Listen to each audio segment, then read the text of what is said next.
갱년기를 겪고 있는 게 맞는지, 그 상태는 어떤지 정밀하게 확인해 보기도 했습니다.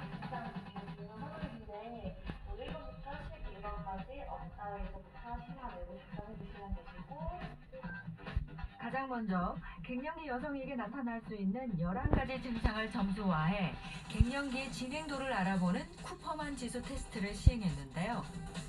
갱년기 검사에서 가장 대중적으로 쓰이는 방법입니다. 11개 문항의 상태 점수를 모두 더한 점수가 현재 나의 갱년기 지수. 5에서 10점은 경미한 갱년기, 10에서 15점은 중증도 갱년기, 15점 이상은 심한 갱년기로 분류되는데 3명 모두 35점 이상으로 아주 심각한 갱년기 진단을 받았는데요. 이 정도면 신체 건강도 걱정되는 상황. 그래서 추가적인 검사를 진행했습니다.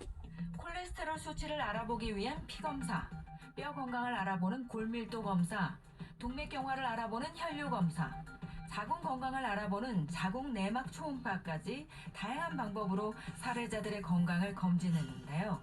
결과는 어떻게 나왔을까요? 박수정님은요, 피검사 결과 나쁜 콜레스테롤이라고 그랬죠. LDL이 수치가 보통 130 미만인데 186으로 조금 높게 나왔습니다.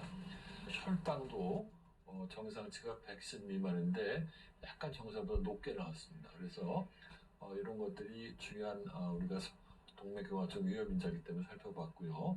그리고 또 중요한 문제점 중에 하나가 골밀도가 감소하는 골다공증인데요. 마이너스 2.3 정도로 좀 많이 약하죠. 김양희 환자의 경우에 있어서는 콜레스테롤이 200%서 세 분 중에서 가장 LDL이 높게 나왔습니다. 그리고 이제 골다공증 검사상에서는 감소증이 시작한다 이렇게 볼 수가 있겠고요. 또 자궁 초음파상에서는 근종 소견이 보였습니다. 이갑순님의 경우에 있어서는 60대가 넘어가면은 고혈압, 고지혈증 이런 치료를 많이 하지 않습니까? 그런데 그렇게 치료를 하는데 불구하고 아직 LDL 수치가 정상으로 안 떨어져 있습니다. 그리고 동맥경화 검사상에서 경화성을 보였습니다. 뼈도 역시 약한데 이분의 경우에서는 허리뼈보다는 엉치뼈 쪽으로 약한 소견이 나왔습니다. 52세 김양희 씨는 LDL 콜레스테롤이 3사람 중에서 가장 높았고 64세 이갑순 씨는 동맥경화증이 발견되었습니다. 62세 박수정 씨는 LDL 콜레스테롤과 혈당 수치가 높은 것으로 나타났는데요. 여성 호르몬이 감소하면 난소암, 자궁암 등 여성암의 발생률도 높아집니다. 연령대별 부인암 통계를 확인한 결과 40, 50대의 비율이 53%, 우리나라 여성들의 평균 폐경 연령이 49.7세인 걸 생각해보면 폐경 전후로 여성들은 몸과 마음으로 매우 약해지고 힘이 붙인다는 뜻이겠죠. 폐경기에 여성들이 가장 힘든 건 나를 잃어버렸다는 마음입니다. 35년 동안 올경을 하는 것은 정말 힘든 일이지만 그게 갑자기 멈추면 여성으로서 내 인생이 끝났다 이런 생각이 드시는 거죠. 하지만 만경기에는 더 이상 출혈 말고 고생한 몸을 갈무리하라는 자연의 섭리가 깃들여 있습니다. 그래서 여성이 올경이 끝났을 때 오붓하게 자신과 연애할 시간이라고 생각하고 나를 다시 돌아보는 긍정적인 자세가 필요하고 사회적으로 폐경을 숨길 것이 아니라 한 여성이 완성되었다는 의미로 생각하고 응원해주는 마음이 필요합니다. 다치다, 끝나다라는 의미의 폐경. 사회적으로도 폐경을 노화나 여성성의 상실로 받아들이는 분위기가 만연해 고통의 시간을 보내면서도 그 마음을 외부로 표출하지 못했던 여성들. 하지만 해외의 반응은 다릅니다. 폐경에 대한 사회적 편견보다는 행복한 인생의 이막으로 바라보는 사람들의 시선이 대부분인데요. 초경이 여성으로서 삶의 출발점이라면 왕경은 여성으로서 제2의 삶의 출발점. 저도 좀 심각한 회복을 해야 되겠죠. 극복을 해내가는 본인이 의지에 달려있어 싶어요. 이게 갱년기라는 게 정말 이렇게 시간이 길게 갈 줄은 몰랐어요. 조금 치유 방법이 있다면 이제 어떻게 해야 될 것 같아요? 솔직히 마음이 좀 안 좋아요. 안 좋고 속상한데 많이 이제 이렇게 운동하고 음식도 조절하고 여러 가지 이제 등등 신경을 써서 이렇게 잘 지낼 수 있도록 노력하고 빨리 끝났으면 좋겠어요. 오래 안 가고. 사례자들의 갱년기 생활을 위해 전문가의 도움을 받아보았습니다. 생활체육 지도자이자 퍼스널 트레이너, 운동 처방 재활학과 연구원으로도 활동 중인 강혜리 전문가입니다. 네, 안녕하세요. 네, 일단은 오늘 저희가 이제 운동 솔루션을 진행을 할 건데, 이제 갱년기가 되면 열감이 이렇게 올라오세요. 그래서 신체 열감을 다스리는 이 뒷목 마사지를 한번 해보도록 할게요. 먼저 간단한 준비물이 필요한데요. 이 생리식염수는 인체의 체액과 염도가 가장 비슷하기 때문에 실제로 요거 가지고 저희가 마사지를 진행을 해보도록 하겠습니다. 생리식염수와 수건만 있으면 준비 끝! 촉촉하게 또 적셔주세요. 목 뒤쪽에다가 그대로 이렇게 얹어줍니다, 먼저. 그러면서 고개를 살짝 뒤로 젖히시고 천천히 이렇게 마사지를 해주듯이 들어갑니다. 너무 시원해요. 좀 시원한 감이 아, 있어요. 그리고 머리가 눈이랑 같이 맑아지는 느낌이고. 우리 몸의 열은 허리에서 척추, 목 뒤의 순서로 올라오기 때문에 목덜미를 시원하게 해주면 몸 전체의 열감이 내려가는 효과가 있습니다.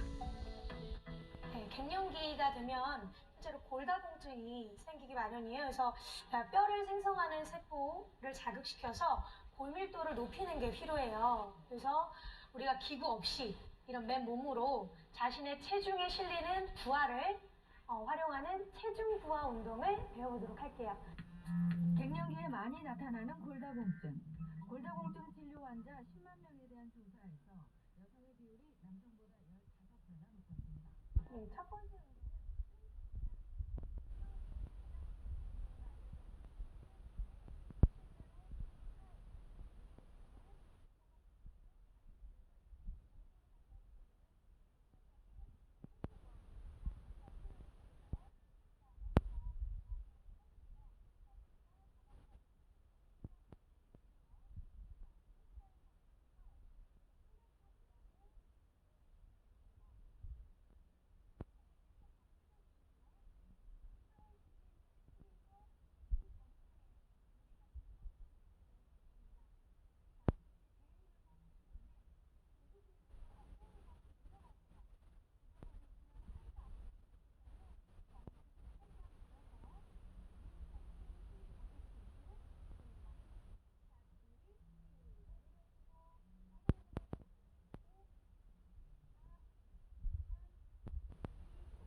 런지입니다. 런지는 자신의 체중을 사용해서 엉덩이, 이쁜 엉덩이 만들기, 그리고 다리 근육을 더 발달시켜 줄 수 있는 그런 운동이에요. 우리가 어깨 너비에 맞춰서 다리를 좀 벌려주시고요. 오른쪽 발을 그대로 앞으로 한 발 정도 내밀어 주십니다. 자, 이때 뒤에 있는 무릎을 천천히 구부려 주시면 앞에 있는 다리도 90도 직각이 되실 거고 뒤에 있는 다리도 90도 직각이 되실 거예요. 자, 이 상태에서 이 앞에 있는 무릎이 앞으로 튀어나가지 않도록 뒤쪽으로 살짝 밀어서 90도 직각을 유지해 주시고 위아래로 앉았다 일어났다를 반복해 주시면 됩니다. 간단해 보이지만 하반신의 근육을 모두 사용하는 어려운 동작. 같이 한번 운동 진행해 볼게요. 손허리, 다시 한번 오른발. 자, 요거 5개 한번 해볼 거거든요. 5개 다 같이. 시작. 뒷무릎을 구르면서 하나. 그렇죠. 둘. 중심 잡으시고. 자, 셋. 자, 다리를 너무 일자로 두시면은 중심 잡기가 어렵죠. 어깨 너비로 가시고요. 뒷무릎 구부리면서 시작. 하나. 천천히. 둘. 그렇죠. 셋. 자, 오늘 저희가 뒷목 마사지랑 실제로 운동 2가지 진행했는데 혹시 어떠셨나요? 좀 시원하고요. 어디가 뭐 이게 좀 허리가 펴지는 것 같은 기분?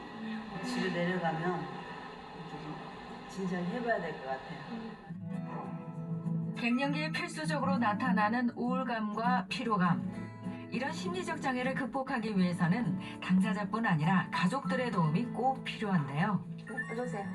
운동 솔루션을 마친 양희 씨가 두 아들과 함께 심리상담센터를 찾았습니다.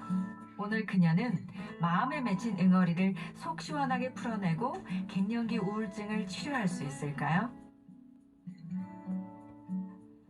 아, 그냥 든든하시겠어요. 아들 보면 어때요? 좀 왼쪽 같아요. 아, 그래요? 한 왜입니까? 2, 3년 전에는 든든했었어요. 아, 이상해요. 근데 다들 저희 큰아들 같은 경우는 2년 됐고 작은아들은 지금 9월 달에 예정이에요. 예, 예. 근데 결혼하고 나서 저한테는 그게 상처로 남았어. 아들이 결혼하고 나서.